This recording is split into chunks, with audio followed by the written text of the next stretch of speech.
What's up, guys? Preston here with Your Guy Drainage, and in this video I'm going to talk about I had someone comment on one of my videos and he was asking about how do you deal with the guys that are doing $99 drain cleaning, right? Guys that are offering this super cheap service. How do you compete with that? And so he was also asking if that happens in my market. So in this video I'm going to explain how to compete with cheaper contractors and kind of what I would do in that scenario. We don't deal with that too much in our market. There is a company that does offer it in our market, but they're not well known for drainage, and so I don't really have that issue. But I have been thinking about it because I wanted to give my feedback on it, and we're gonna talk about that right now. So, and I will be honest, like, I do compete with guys that are way cheaper than me. A lot of times I'm double the price of a lot of guys, right? I'll be 600, my competitors will be 300. I'll be 400, competitors will be 200, right? So we do deal with cheaper contractors, but I don't deal with the $99 drain cleaning guys. But let's talk about how to combat that. How do you compete with those guys that are offering that type of service? If a customer's on the phone with you and they're like, hey, why are you so expensive? Like, XYZ company down the street can do this for $99. What you need to do, guys, is this really comes down to your ability to communicate and resell your services. So if somebody was to do that to me, I've been kind of thinking about how I would combat that. And really what I would do is you're gonna have to explain why your service is better and what they're gonna get with the $99 drain cleaning, right? So let's kind of go through a simulation. Let's see how my acting skills are here. So customer calls in, hey, I can get it done for XYZ or by XYZ for $99. This is where you're gonna have to chime in and say, hey, Mrs. Jones, I understand you can get it done for $99, and I understand that price is a concern with you. But what I'd like to educate you on is that, the average plumber or the average drain cleaner in this industry, if they're experienced, and I'm sure you want an experienced person in your house to solve this problem for you, gets paid $30 to $50 an hour, right? So if they spend 30 minutes driving to your house and they spend 2 hours at your house fixing your problem, right? That's gonna cost that company in labor anywhere from $100 to $125, and that doesn't include the fuel costs, that doesn't include the material costs, right? So do you really think that they're gonna come in there and do that job for $99 when it's gonna cost them $150 to $200 in labor, material, fuel, and all of that? And obviously, like, logically, they're gonna understand where you're going with this, and then you can explain, like, a lot of these companies, when they offer this $99 drain cleaning, they have the intention of coming in and getting themselves in the door for something cheap like that, and then they're going to come in and try to upsell you and sell you other services so that they actually can make money. And a lot of these $99 drain cleaners, they have a lot of contingencies. They might charge you more if they have to pull a toilet. If you don't have a clean out, they're going to charge you more. A lot of these companies, if the blockage is further than 50 feet out, they're going to charge you more. And if they get it flowing and there's grease buildup and lots of sludge in your sewer line and in your drains, you're going to need a hydrojetting service. And a lot of times they're going to charge you more for that. And so a lot of these companies that offer the $99 drain cleaning are just trying to get their foot in the door so that they can sell you more services. With us, we're just trying to be transparent. We're trying to be transparent. We're trying to share what the cost is actually going to be so that you don't have to play guessing games when somebody shows up in your house and starts telling you that you're going to have to spend more money. And so, does that make sense to you, Mrs. Jones? Yeah, that makes a lot of sense. And then you say, okay, well, can we get you booked in today and help you with your problem? Yeah, sure. So what am I doing there? I'm really just trying to educate the customer and show them why choosing me is going to be a better service for them, right?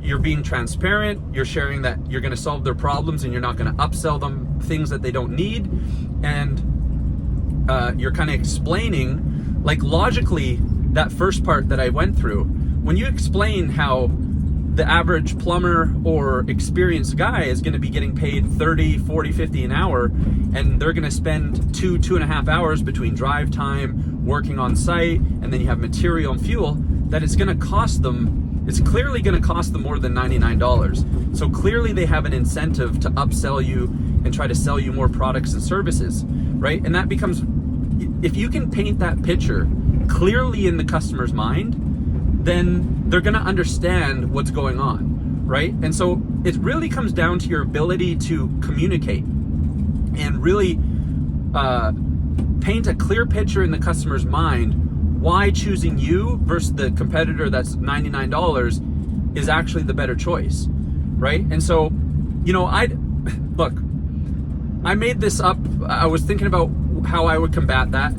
The script that I just gave you is kind of just something that I've been working on while I've been driving around today, thinking about what I would say. But if you really take the time, guys, and really flesh out a script, and you know, go through that process with every customer that's going that has this objection with you, then you're going to be able to explain it and educate them so that they understand. And that's really the only way to combat that stuff, right? Like, you know, I deal with a lot of cheap contractors. Like, I had an estimate a couple weeks ago. I was $4,800 on my estimate, and my competitor was like half my price, like $2,500 or something. And the customer called me and she was like, Preston, sorry guys, my phone cut out there, so I got to start here again. So yeah, I had a customer call me the other day, and I gave them an estimate for an excavation job, and our price was, sorry, I'm in the bus station parking lot now. Can't make this video without fucking problems. And so I gave her an estimate for an excavation job, and I was $4,800. My competitor came in at like $2,500, almost like half my price. And here's the thing, guys. The customer called me and says, Preston, like, you know, your price is like almost double what the other competitor is. And, you know, I didn't just submit to her and say, oh yeah, we'll match their price, just go with us.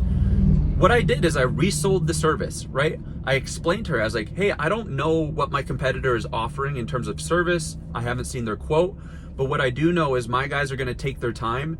They're gonna make sure your yard is nice and neat. We're gonna take care of your property.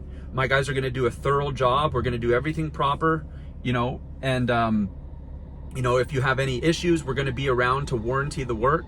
And you know, we have a reputation that we've built up. We have over 300 5-star reviews. We take care of our customers. And you know, I do understand that price is a concern, but we have to stay firm on our price. And you know what she said? She's like, I understand that service is different with every company. And she's like, you know what? I actually do prefer using you guys. You guys were very good on the phone and very responsive, right? And so, you know, she ended up using us, and I was double my competitor's price. And so it really comes down to like being able to resell yourself. You do not want to submit to the customer and basically just because they're asking for a cheaper price, just give them a cheaper price. You have to resell your service, right? It's just an objection. It's not that they're not going to use you. And this gets into my next point, which is, if you are double somebody's price and the customer still decides to call you, what is that? What are they actually saying, right? That means that they actually want to use you, because they wouldn't even call you back, right?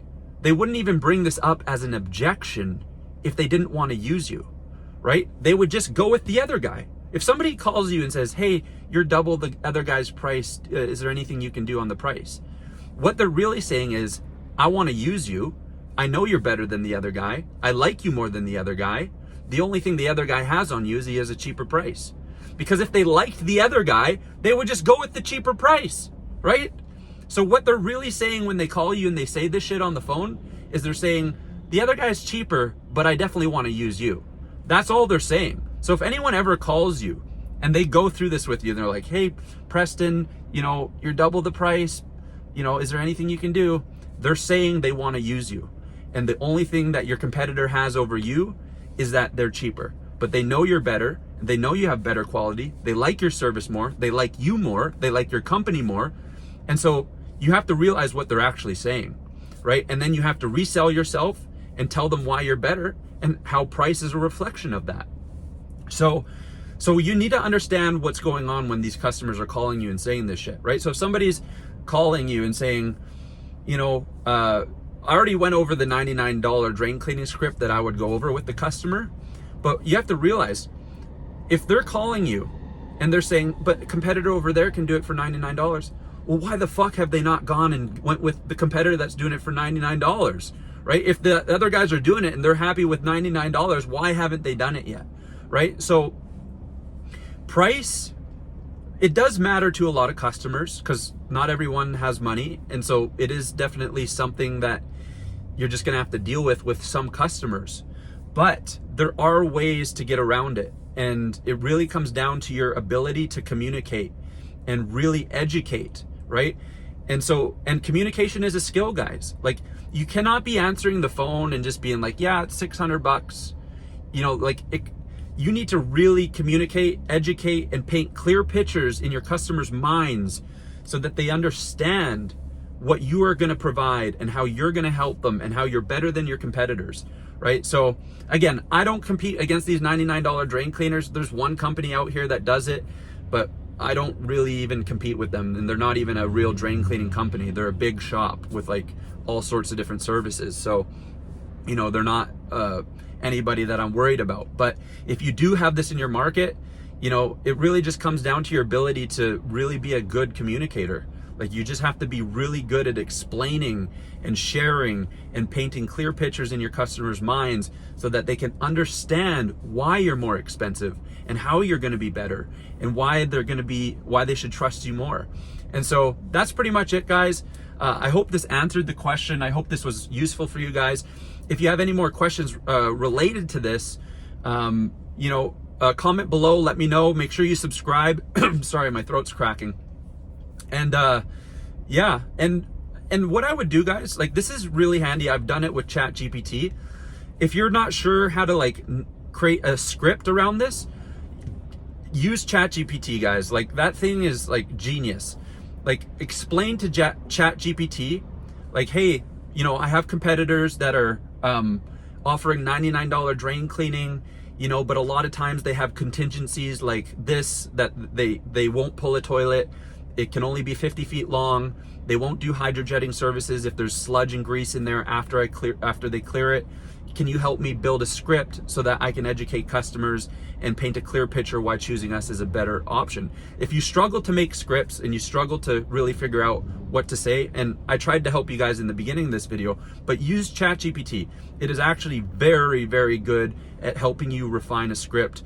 And you should have a script, guys. You should have a script so that every time somebody calls you with this objection, you have a clear blueprint for handling this objection. So anyways, that's it for this video. I hoped you liked it. If you did like this video, subscribe and comment below. Let me know what you think. If you have any more questions regarding this, the $99 drain cleaning bullshit that goes around, let me know, and I'll try to help you out. Talk to you later.